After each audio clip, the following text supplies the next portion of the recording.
분위기가 좋아져 국민 모두가 호강하는 그날까지 경기호강쇼 지금 시작합니다. 자.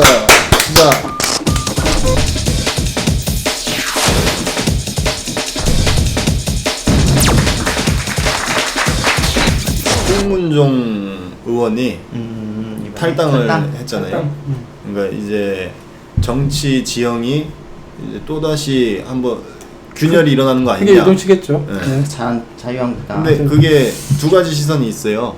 크게 휘둘린다, 크게 요동친다, 아니면 그냥 찻잔 속의 태풍이다? 네, 찻잔 속의 태풍이다 하는 이 시선들이 있는데, 일단 뭐 제 생각은 그래요. 어차피 자유한국당도 나름 개혁공천이라는 걸 할 텐데 하고 나면 현직 국회의원들 중에 얼마나 살아남을지 대규모로 일단 잘릴 거고 최소 30%는 그러니까 그쵸. 칠 거란 보통 한 30% 안팎으로 현역 의원 물갈이를 하거든. 컷오프도 하고 경선에서 떨어지기도 하고 하는데, 요번에는 아마 그 이상이 되겠죠. 왜냐면 탄핵도 한번 당했던, 그리고 당명도 교체했고, 그러니까 뭔가 하는 걸 보여줘야 되는 입장에서는 그쵸. 크게 움직일 텐데, 이게 공천이 사실상 총선 승리를 좌우한다라는 말이 있잖아요. 그렇죠. 민주당도 그렇고 과거에 한나라당도 그렇고, 한나라당이 사실 박근혜 대표 시절에 개혁공천 뭐 이런 거를 해서 나름 선방도 하고 승리도 하고 했었거든요. 그렇죠. 그래서 요번에도 아마 그런 공천 움직임이 있을 텐데, 홍문종이 이제 재빠르게 선제 탈당을 한 거예요, 사실. 그렇죠. 자기 공천 못 받는다 생각을 하고. 어차피 1년 남았는데. 친박 물갈이 뭐 이런 얘기도 나오고. 나는 김진태가 먼저 움직일 줄 알았는데 김진태는 아직 안 움직이네. 김진태는 탈당하지 말라고 뭐 말리는 입장이에요, 오히려. 그래서 뭐 오히려? 김진태 입장에서는 강원도에 출마하면 자기는 될 거라고 생각하고 있으니까. 춘천에서? 지금도? 근데 그거지. 물갈이를 당할 수가 있잖아요. 컷오프를 당할 수가 있으니까. 그러니까 중요한 건 그거죠. 네. 자기는 그렇게 생각하고 있는데. 그래서 김진태도 때가 되면 나올 확률이 있어요. 난 나올 거라고 네. 때가 되면 나올 확률이 있는데, 저도 나올 거라고. 그때를 홍문종 의원은 10월에서 12월이다 라고 봤고, 이제 40-50명이 따라 나올 거다. 나를 따라 나올 거다. 그 정도? 그래서 지금 대한애국당하고 이제 뭐 공동대표로 추대되더라고요. 조원진이랑 홍문종이랑. 이제 그 당을 재정립하면서 신공화당, 친박신당, 이른바 신공화당이라고 해서 이제 창당을 한다는데, 박근혜 향수니까 뭐 어차피 이름에서 나오는 대로 그러네. 대구 경북 TK 지역 정당이 될 거가 그냥 보이네요, 느낌이. 그죠. 옛날에 그 뭐였지? 옛날에 친박연대. 친박연대. 그 서청원 필두로 해서.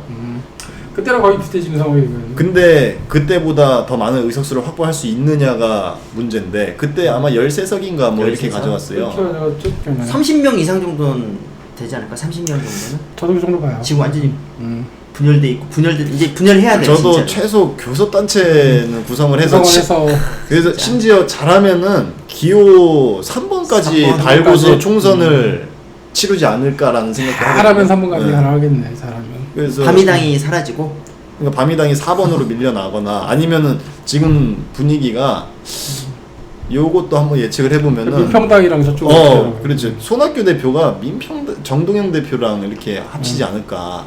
결국에는. 그러니까 그렇게 만날. 그러니까 결국에는 그런 식으로 이합집산이 돼서 유승민, 안철수가 자유한국당으로 들어가야 되는 건데, 뭐 하여튼 그런 시나리오가 가장 유력하지 않을까 생각하거든요, 저는. 가능성은 있네요, 진짜. 그럼 뭐 다시 다 다시 합쳐지는 거 아니에요? 다시 합쳐지고, 우리나라 정치가 맨날 그랬잖아요. 보면 들어갔다 나왔다 그러고 없었던 사람 들어가고, 이합집산의 결과물이라서. 그러니까 오래된 정당이 따로 없잖아요, 우리나라는. 정당 이름 20년 된 정당, 심지어 10년 된 정당도 없잖아요. 그러니까요. 진짜? 항상 그렇죠. 좀 상황이. 뭐 집권 세력의 상황에 따라서 미합집산을 맨날 하는 거니까 그건 뭐 어쩔 수 없다 치는데, 그렇더라도 이게 결과가 좋아야 되는데 보면은 항상 별로 좋은 결과를 못 봤어요, 우리들이 봤을 때. 이런 식의 이합집산에서는. 이번에 민주당도 작년 8월에 전당대회가 제2차 전당대회였어요. 그렇지. 그러니까 역사가 짧은 정당. 그러니까 진짜. 뭐 한민당이니 뭐 되게 긴 척하지만은 사실은 그 이렇게 명확하게 말하면은, 따지면 이제 정치학 배울 때 보면 정당사를 좀 배우잖아요. 그죠. 거기 보면은 이제 한국민주당이 시작이에요, 이쪽은. 그리고 저쪽은 독립촉성회라는 게 있었고, 예전에 저기 보수 쪽에서는 그 조성애랑 한민당이랑 이렇게 합치고 왔다 갔다 하면서 그러니까 여야가 계속 이렇게 섞였어요 우리는. 그러니까 딱히 뭐가 없어요 우리는. 맞아요. 친일파도 군데군데 들어가 있고. 다 친일파 지주들이 중심이 돼서 만든 게 그 한민당이니까 한국민주당. 근데 원래 공화당 우리 있지 않아요? 그때 이제 신동욱 대표가 신동욱 우리 맨날 대표. 트위터에서만 볼 수 있는 정보. 뭐뭐 하는 꼴 맨날 이렇게 올리는 그 신동욱 총재. 신동욱 그러니까 그 박근혜 대통령의 제부죠 제부. 동생의 남편이니까 제부네요. 동생의 남편. 이분은 트위터리안 아니에요? 트위터리안 이제 정치 트위터리안. 정치인 아니고. 그리고 공화당 하면은 그분 기억나는데 내 눈을 바라봐 그러면서 이렇게 공중부양 하시는 민주공화당 허경영. 그러니까 허경영. 그분은 어떻게 하라고 지금? 공화당 그래서 지분이 있는데. 신공화당이. 그래서 신공화당이죠? 다 아우르겠다. 아우르겠다. 공중부양하고 트위터도 아우르고. 그래서 결국에는 결론은 이 신공화당의 미래는 기호 3번일 거다라고 예측을 하고. 그럼 전망이 밝은 거네. 기호 3번이면 밝은 거지. 근데 밝은 대신에 몇 석을 확보하느냐는 이게 가늠이 안 되죠. 다 합쳐서 잘하면 원내교섭 선출 만들 수 있겠네. 예전에 딱 그러니까 선진당이나 그게 그 있어요. 김종필이가 했던 그 연동형 비례대표제가 지금 이게 있어갖고 잘하면은 뭐 확보할 수 있죠. 일단 얘네가 돈은 된단 말이에요. 왜냐면 그 대한애국당 할머니 할아버지들이 돈을 막 특별 당비 해갖고는 막 몇십억씩 꽂아주. 그 정광용 박사모 회장 100몇십억 횡령해갖고 감옥 갔잖아요. 그 태극기 집회 때 현장에서 현금을 100억 가차이 거둔 거예요. 그 태극기 집회 한창 할 때 탄핵 반대 시위. 제가 집에 그 있어? 박정희 우표, 전두환 우표 이런 게 집에 또 아빠 취미였었대요. 젊을 진짜 때. 여기서 딱 끊으면 이제 본인이. 그래서 그거 제가 한번 이런 생각을 했어요. 그거를 갖고 그 태극기 부대 가갖고 그거를 이렇게 박정희 우표를 팔아갖고 그 돈으로 다른 데 좋은 데 한번 써볼까. 근데 이런 생각도 당시에 했었거든요. 좋은 생각인데. 그러니까 아니 이거 나쁜 게 아니 생산적인 거잖아요. 그 어르신분들은 향수인가요? 정말로 그 박정희 대통령에 대한 향수인가? 향수도 있고 이분들이 잘못 생각하고 계시다고 생각하지만 나름대로 이분들은 어떻게 생각하시냐면 자신들이 자기 자식들이나 손자들이나 손녀들을 위해서 희생하고 이 나라 민주주의를 지키고 있다고 생각하세요. 그분들은. 그러니까 그렇게 빠져 계세요. 거기에. 그러니까 이게 다 유튜브나 이런 쪽에서 만들어낸 가짜 뉴스에 현혹되신 거예요. 지금 사실이 아닌 걸 사실로 믿고 계신 거예요. 그러니까 우리가 열심히 해야 돼요. 일단. 어떻게 보면 이 지금 세력들 홍문종이 만들려는 세력들 이제 그 부분들을 더 크게 해서 가져가려고 하는 거 아니에요? 그런 거죠. 그렇죠. 대한애국당에서 요만큼 가지고 있는 거를 앞으로 문제가 많을 것 같은데요. 1, 2% 나오는 정당이거든요. 대한애국당이 더 현역 의원 끌어오고 하면은 뭐 3, 4%, 4, 5%까지 가는 거니까. 30명 정도만 넘어와도 원내교섭 단체는 되는 거고 그러면 이제 선거할 때 엄청나게 돈을 받잖아요. 얘네 자유한국당에 워낙 그 득보잡들이 많아서 예측이 불가능해. 왜냐면은 그냥 박근혜 밑에 줄 서 있던 애들이 그냥 국회의원 되고 했어갖고 득보잡들이어갖고 우리가 그러니까 이거 솔직히 심층 조사를 해야 돼. 뭐 대구에 무슨 국회의원 누가 알아요? 말도 못하잖아. 이번에 이완영 잘렸잖아. 아, 멋지게 잘렸던데 그분. 그런 건 옛날에 한참 나오더만 안 나오더니. 그거 아신다며. 지난번에 진티라도 한번 보셨다며. 저기 여기 연희동에서 연남동에서 이제 손영과 손자랑 놀고 있더라고요. 그 사람 많은 주말 토요일 날. 그래서 제가 쓱 아는 척하니까 반가워하더라고요. 근데 반가워요. 저 두 번째 봤어요. 그때 한 번 또 저 여의도에서 한 번 본 적 있는데. 어쨌든 친박 계열에서 구찌가 큰 사람 말고는 탈당을 할 가능성이 있겠네요. 대부분 그렇다고 그렇죠. 왜냐면 듣보잡들은 뭐 어차피 살아남으려면 그 길밖에 없으니까. 굳이 이제 그러니까 죽기 아니면 까무러치기 할 사람들은 여기 오는 거고. 하다못해 지역위원장이라도 받고 싶으면 그쪽에 붙겠지. 이 정부의 좌파 독재가 이제 막바지에 달했습니다. 민생 파탄을 막아내겠습니다. 경제 폭망을 막아내겠습니다. 안보 파탄 막아내겠습니다, 여러분.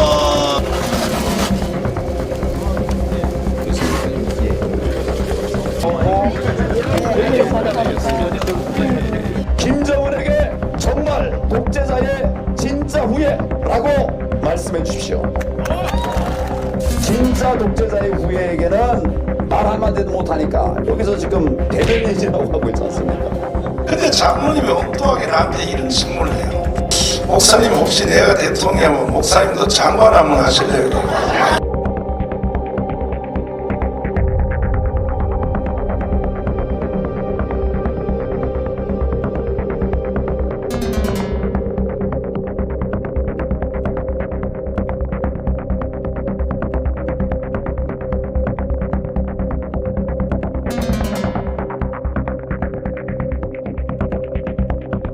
시도를 안 해봤어요. 왜 시도를 안 해봤냐면 거기가 난장판이라네요. 난장판이야. 지금 엄청나게 뭐 똥파리들이 난장판이고. 웽웽대고 온갖 민주당 인사들에 대한 감언이설과 그다음에 뭐 거짓 뭐 마타도어들. 마타도어들이 있고 아직도 찌빠 이야기하고 앉았고 이게 인신 공격이라든지 아니, 이제 거짓 완전히 사실 게시판을 가지고 그렇더라고. 엉망진창을 만들어 놓고 게시판에다가 뭐 찌뿌 어쩌고 저쩌고 이렇게 써놓고 입에 담기 힘든 그런 아주 저질적인 것. 아니 근데 실명제를 왜 안 해요? 그러니까 이 실명제 이 민주당 권리당원 게시판뿐만이 아니라 그러니까. 포탈도 그렇고 실명제를 도입해야 되느냐 마느냐가 이명박 정부 때부터 굉장히 이게 찬반이 팽팽했어요. 근데 저는 개인적으로 반대예요. 실명제 자체에 대해서 반대예요. 그래서 요번에 그 권리당원 게시판 같은 경우에도 그러니까 반대하는 이유는 뭐 표현의 자유 이런 맥락 크게 그런 건데 일단 요 반대하는 이 권리당원 게시판 같은 경우에 제가 왜 안 들어갔냐면 이번에 민주당에서 한 달만 시범 운영하는 거다. 그리고 시범 운영 해보고 지금 일어나고 있는 문제점, 벌어지고 있는 문제점들을 이렇게 해결할 수 있는 대안을 한번 생각해서 도입을 하겠다. 그러니까 도입을 해서 이거를 개선해서 운영하겠다는 건데 그때 오히려 우리가 거기에 예를 들어 그 똥파리들 거기서 이렇게 행패 부리고 있는 똥파리들한테 반대하는 생각을 갖고 있다고 거기서 같이 행패를 부리면 똑같은 상황은 똑같아지기 때문에 그냥 걔네 한 달 동안 실컷 욕하게 나다. 딱 니네 한 달만 그 짓거리 할 수 있으니까 한 달만 해봐라. 근데 개인적으로 불보듯 뻔하는 거잖아요. 불보듯 우리가 뻔했죠. 처음 인터넷을 하는 것도 아니고 이걸 이런 상황을 갖다가 우리가 몇 년 전에 다 겪었잖아요. 정의당에서 똑같은 일이 있었어요. 민주당에서도 똑같은 일이 그놈의 있었어. 패비 문제 때문에 정의당에서 당원끼리 고소고발하고 욕하고 심지어 테러도 가하고 이런 일들이 벌어졌었단 말이에요. 서로들한테 똑같은 일이 벌어질 게 명확관하게 보이고 있는데 그 당원 게시판 같은 경우에는 이 권리당원 게시판이잖아요 이름이. 그러니까 권리당원 간의 그런 소속감 그런 걸 느낄 수 있게 해주는 목적 이렇게 간단한 목적이랑 커뮤니케이션 해라 니네끼리 라는 건데 이런 문제점들이 벌어질 건 사실 불보듯 뻔했다. 그렇죠. 당연히 들어와서 자신들이 원하는 걸 주장을 하고 안 받아들여지면 그거에 대해서 세게 나가려는 건 당연한 거잖아요. 근데 지금. 진짜 할 짓도 없나 봐요. 할 짓 진짜 없죠. 극으로 가면 진짜 정신병 걸리는 건가? 아니 왜 그러지? 그러니까 정상적인 사람들이라면 우리 다 기억하고 있잖아요. 아니 뭐 그렇다고 누굴 찍을 거냐고 얘기를 하면서 그렇다고 우리가 이렇게 얘기하죠. 자유한국당 찍을 거야 이렇게 얘기를 하는데 이거는 그 수준을 넘어서서 과거에 이제 경기도지사 선거 때 자한당 남경필 찍으라고 이런 소리를 하는 아니 같은 당 당원이 그런 소리를 하면 되겠습니까? 기본적으로 저는 인터넷 당원임을 위시하고 해야 된다고 봐요. 언론의 자유를 이야기하려고 그러면 일반적인 상황에서는 가능하다고 봐요. 일반적인 상황에서 그러니까 온라인상의 게시판에서 이렇게 떠드는 언론의 자유를 위해서 자기의 익명성을 좀 보장받는 게 좋다고 생각하지만 이거는 당원이잖아요. 그쵸. 자기가 당원이라고 얘기를 하면 그러니까 그 당에 있는 당 속에 있는 구성원들에게 자기의 의견을 얘기하는데 자기가 익명의 그냥 숨은 오픈해놓고 해야지. 그럼 오픈해야죠. 거기는 적어도 오픈해야 된다고 생각해요. 맞아요. 민주당이 지금 1여당이고 큰 당이라고 하면 이런 것부터가 좀 선도적으로 실명제를 하고 이거 뭐 예상 못 하겠어요? 지금까지 그러니까요. 얼마나 많은 걸 겪었는데 그러니까 분란을 일으킬 상황이 뻔히 보이니 개선책이라고 말씀드리면 실명제는 꼭 필요하다 이 상황에서는. 사실 이 문제는 이제 의료인들이 조금 자충한 측면이 있습니다. 어떤 병원의 신생아 이렇게 떨어뜨린 사건, 그게 보도가 된 다음에 이렇게 불안해한 거죠. 소수의 지금 말씀하신 거 신생아 떨어뜨린 거 한 건입니다. 일반화의 오류를 자꾸 하면서 국민들을 불안해하니까 한 건 발생하지 않았냐, 출산 사고 중에. 근데 그거는 사실 오류가 있죠. 한 건이 발견된 것이죠. 3년 동안 은폐돼 있다. 이거는 객관적으로 검증할 수 없는 상태에서 우연히 나중에 발견된 것이고 상당 정도는 사실상 은폐된다. 자꾸 그 무슨 잠재적 범죄자들처럼 감시해야 된다, 뭐 감시하면 더 투명해지지 않느냐 이런 논리는요. 의사 선생님들 대부분 저정하게 잘하시는 분들이라고 생각하고 그런 분들은 자기가 뭘 위반하거나 하지 않을 경우에는 뭐 CCTV를 찍든지 환자가 수술 도중에 눈을 뜨고 보고 있든지 가족이 보고 있든지 신경 쓰지 않을 것 같거든요. 지사님은 그렇게 생각하실지 모르겠지만 대부분 의사들은 굉장히 정신을 집중해서 핵심은 딱 그거예요.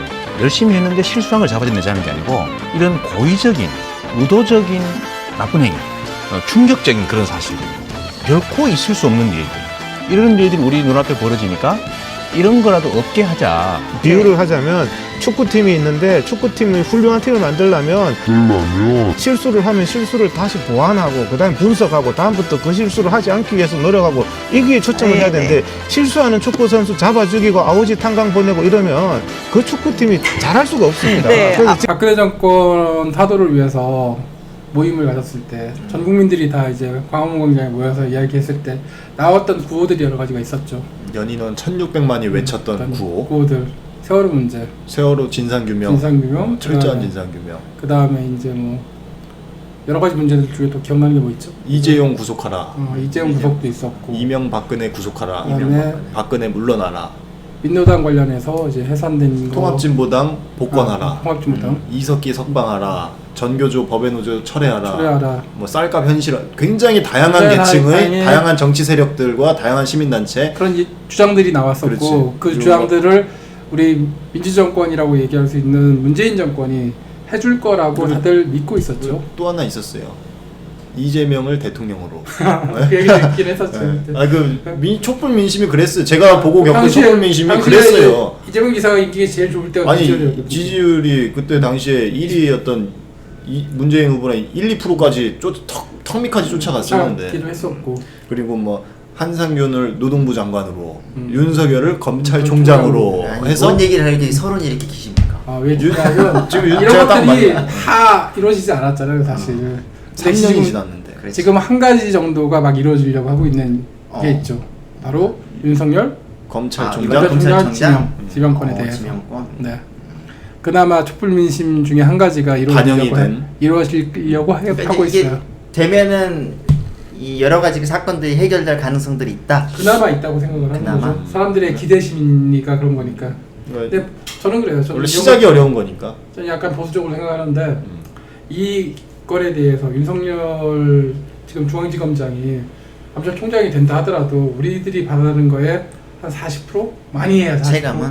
네, 그 정도 하면 정말 많이 한 거예요. 그렇지. 실제로 한 10%도 못하고 끝나는 게 대부분이기 때문에. 그게 나는 바뀌는 것 자체의 의의를 저도 두고 싶어요. 만약에 그러니까. 그게 뭐 기수도 깨고 이번에 뭐 많이 나이는 바뀌더라고요. 제일 많은데 후보자들 중에 나이는 제일 많은데 기수는 제일 밑에거든요. 이 사람이. 그렇죠. 이 사람이 좀 늦게 합격을 했고. 그나마 늦게 그게 다행 합격을 아니에요. 했었고. 나이도 어리고 기수도 하면은 그러니까 나갈 이전에 사람들 다 나갈 거 문재인 아니에요. 정권 문재인 노무현 정권이 시작되고 나서 이제 그런 문제가 있었잖아요. 우리 그 강금실 장관이 법무부 장관을 했을 때 검찰총장이 상당히 위기수였던 분이었기 때문에 그때도 기수 파괴 얘기 나고 막 그랬었다고요. 그래서 그때보다 더 심해요. 관례대로라면은 뭐 윤석열 이제 검찰총장 후보자 위 세네 기수가 지금 다 물러나야 된다고. 5기수가 다 나가야 됩니다. 5기수가. 네. 근데 다섯 그나마 기수가. 아까 이제 그래도 나이가 좀 있으니까 그나마 나이라도 그래도 있으니까 이제 있는데. 이렇게 얘기를 해서 할 일이 있지 않겠냐라고 해서 좀 안 나가는 사람도 있을 것이다.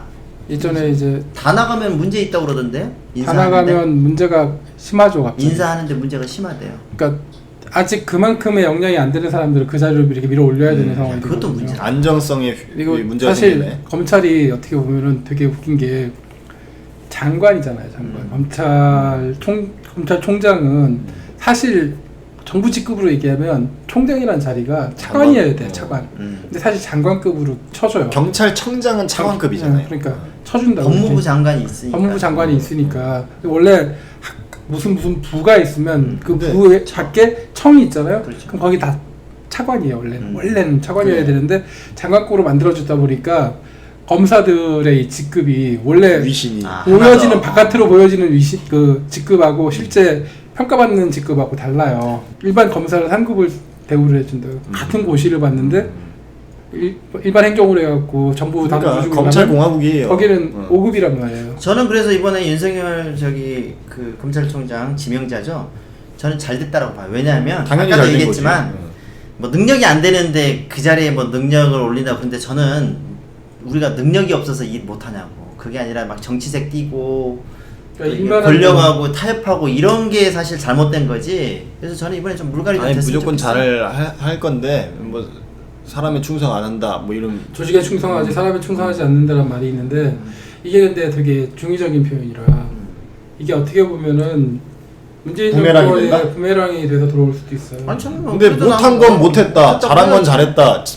죄에 대해서는 기소를 하고 죄가 없는 것에 대해서는 기소를 안 하고 이런 것을 기대하게 그런 걸 해야 만드는 되는데 중요한 건 뭐냐면 그런 걸 하려면 검찰총장이 자기가 다 받아들여서 뭔가를 막아줄 수 있는 힘이 있어야 되는 자리거든요. 근데 그 힘은 정치적으로 대통령으로부터 나와요. 대통령의 말을 들으면 대통령 말 듣는다고 공격받고 안 들으면 안 듣는다고 공격받는 그런 자리란 말이에요. 이 자유한국당 이제 새누리당 시절에 이 박근혜 정부 때 박근혜 정부 때 이 윤석열 검찰총장이 막 위기에 빠지니까 새누리당에서 막 옹호를 했었거든요. 그러니까 처음에 그랬죠. 네, 그러니까 이게 지금은 자유한국당에서 굉장히 반대를 하고 있잖아요. 무슨 뭐 코드 인사다 발음이란. 그래서 이게 지금 이 윤석열 검찰총장 후보자. 후보자 이 저는 일단 잘했다고 봐요.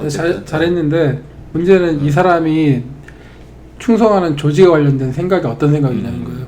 지금 검찰을 어떻게 할 거냐, 수사권 조정을 어떻게 할 청와대에 거냐, 충성을 할 거냐. 이게 문제인데 그거에 대해서는 아직 얘기한 적이 없어요. 아무도 지금 그거에 대해 정확하게 얘기를 할 수가 없어요. 이 사람 이분의 속마음을 모르네. 그러니까 네, 의견 어떻게 한 적이 없대요. 어떻게 나올지 주변에서도 모르니까. 봤는데 근데 이 사람이 조직에 충성한다고 얘기하는 거, 이 조직을 최소한 지킨다고 봤을 때 검찰 개혁에 대해서는 정부하고 미온적일 수도 있다.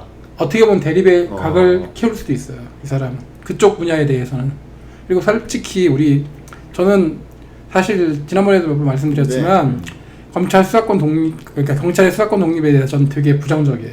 부정적이고 경찰? 솔직히 경찰이 이제 수사권에 그래, 대해서 그래. 가져가는 이번에 거에 하는 대해서 꼬라지들 보니까 보면 권익선이네. 그래서 다 부정적이고 솔직히 그걸 다 떠나서 옛날부터 모든 정권 하에서 경찰은 정치가 시키면 다 하는 조직이에요. 개들이잖아, 개 다 견찰. 하는 조직이기 때문에 걔네들한테 수사 종결권까지 주면 큰일 나요. 아니 검찰은 권력하고 손잡고 경찰은 조폭들하고 얘 밑에서 손잡고 이러니 국민이 그러니까 저는 개인적으로는 조직에 충성한다고 하지만 윤석열 검찰총장은 이 진짜 검찰총장에 대해서 국민들이 누가 지명이 될 것인지를 이렇게 관심을 가진 적이 처음이죠. 그죠, 처음이거든요. 이름이 그리고 뭐지? 환영한 것도 처음이고 환영하는 시민사회단체도 환영하고 나 이런 거 처음 봤어. 처음 봤어요. 그래서 시대적인 사명감을 띠고서 검찰 개혁 칼 뽑을 것이다. 그렇지. 본인이 그렇게 네, 마음 저는- 가지고 있어도 이렇게 보는 눈이란 그래서 국민의- 진짜 진짜로 여기서 진짜 검찰 개혁을 막 성공을 해요. 윤석열 그러니까 물론 뭐 진짜 우리가 말하는 이상적으로는 못하겠지만 하면은 진짜 이게 되게 지금 사람들이 어떻게 보면 착각하는 게 제도를 잘 만들면 그게 다 해결될 거라고 생각하잖아요. 근데 우리가 제도가 없어서 문제가 해결 안 되는 게 사람이 아니거든요. 아니지. 사람이에요. 그 자리에 어떤 사람을 갖다 놓느냐에 따라서 나라가 정말 잘 운영될 수도 있고 진짜 그 자리에 박근혜 같은 사람을 앉혀놓으니까 나라가 엉망진창이 되고 저는 그래서 이명박을 갖다 놓으니까 엉망진창이 됐잖아요. 답 나왔네요. 정치적인 사건에 대해서 과거에 누구처럼 입맛에 맞춰주면서 그냥 아부하면서 끝냈느냐 아니면 그런 거 다 접어버리고 정말 뭐 정치적 고려 없이 처벌할 놈들 다 처벌하고 정치적으로 처리할 것들 다 처리를 해버리는 사람이 되는지는 지켜봐야 알겠죠. 그렇지만 후자가 됐으면 좋겠다는 거. 그렇죠. 모두가 우리 국무원들은 그렇게 지금 생각하고 제가 있죠. 제일 싫어하는 사람들이 검사랑 경찰관들이거든요. 우리가 언론으로 접하는 것만 봐도 막 약 오르는 짓은 막 혼자 다 하더라고요, 지네끼리 검사들하고. 그치. 특히나 경찰관들 검사 수사권을 쪽으로 갖고 있으니까 무조건 이게 저는 정치인들보다 더 약 올라요 이 사람들이 사실은 시민의 입장에서. 그럴 수 있어요. 검사는 이제 사실 검찰이 우리나라에서 가장 강력한 조폭이에요. 그렇지. 쉽게 얘기하면 법적으로 보호받고 법적으로 권력을 행사하고 사법권을 행사하면서 누구 하나 속된 말로 조질 수 있는 최고의 권력을 갖고 있는 게 검사란 말이에요. 이번에 진짜 그런 검찰 개혁 완수해서 좀 이런 탈권위적인 그런 검찰로 거듭났으면 탈권위적인 검찰로 거듭나기 위해서는 사실 인사가 간사라서 이분을 앉혀놓은 게 참 마음에 드는데 이분이 어떤 사람들을 자기 밑에 두는지. 그러니까 그것도 저는 잘 할 거라고 예상을 해요. 윤석열 정도 되는 지금 이 뚝심 있는 사람이면. 노무현 정권 이후에 검찰에서 정치 검사라고 얘기할 수 있는 애들은 사실 한 5% 정도밖에 안 돼요. 대부분의 검사들은 진짜 고생하고 에어컨도 못 켰는데도 더워가지고 그 런닝만 입고 일하고 있는 애들도 있어요. 가서 보면은 진짜로 사건 이렇게 쌓아놓고 일하고 있는 사람들도 있는데 룸사러 가서 돈 받고 쓰잘데기 없는 나쁜 짓거리 하고 있는 건 정말 얼마 안 됩니다, 사실은. 근데 그러니까 그런 사람들도 있다라고 좀 알아주셨으면 고맙겠어요. 억울해하시는 분들이 많이 있어요. 그러면은 이게 우리가 아까 서두에 얘기했잖아요. 우리가 적폐청산부터 해서 이렇게 안 되는 것들이 많았는데 사실 검찰 조직만 변해도 우리가 할 수 있는 것들이 꽤 있는 꽤 거죠. 많죠. 꽤 많죠. 할 수 있는 것들이 그렇죠. 진짜. 뭐 세월호부터 해서 우리 아까 여러 가지 것들 많잖아요. 뭐 통진당 뭐 이런 것들이 아무래도 또 법하고 연결돼 있는. 통진당 그러니까 유조총 뭐 기소권을 이렇게 해서 갖고 있으니까 그러니까. 이게 핵심이죠. 기소권. 수사권과 종결권을 다 가지고 있어요. 그리고 앞으로도 이제 걸려 있는 사건들, 굵직굵직한 사건들도 제대로 또 해야 되겠죠. 임명되는 날, 임명식 갖는 날 개혁안 해갖고 한 12개 정도 조항 딱 정리해와서 PPT로 발표를 좀 해줬으면 좋겠네요. 그러면 시원하지. 시원하지. 개혁안 해갖고. 이거 이렇게 하겠다. 반기문이 무슨 총리설이 나와요? 충청권 민심 뭐 잡으려고 반기문 카드를 만지작거리. 반기문이 청와대에서 뭐 브리핑도 하고 했었잖아요. 3월달에 그 미세먼지 직속 뭐 해갖고 정부에서 정부 직속으로 하나 맡았죠. 정부 직속 미세먼지 뭐 해결 위원회인가 뭐 해소위원회인가. 근데 이 반기문이가 이게 총리 되면 집토끼가 떠나죠. 그렇죠. 반기문 같은 사람을 총리로 한다고.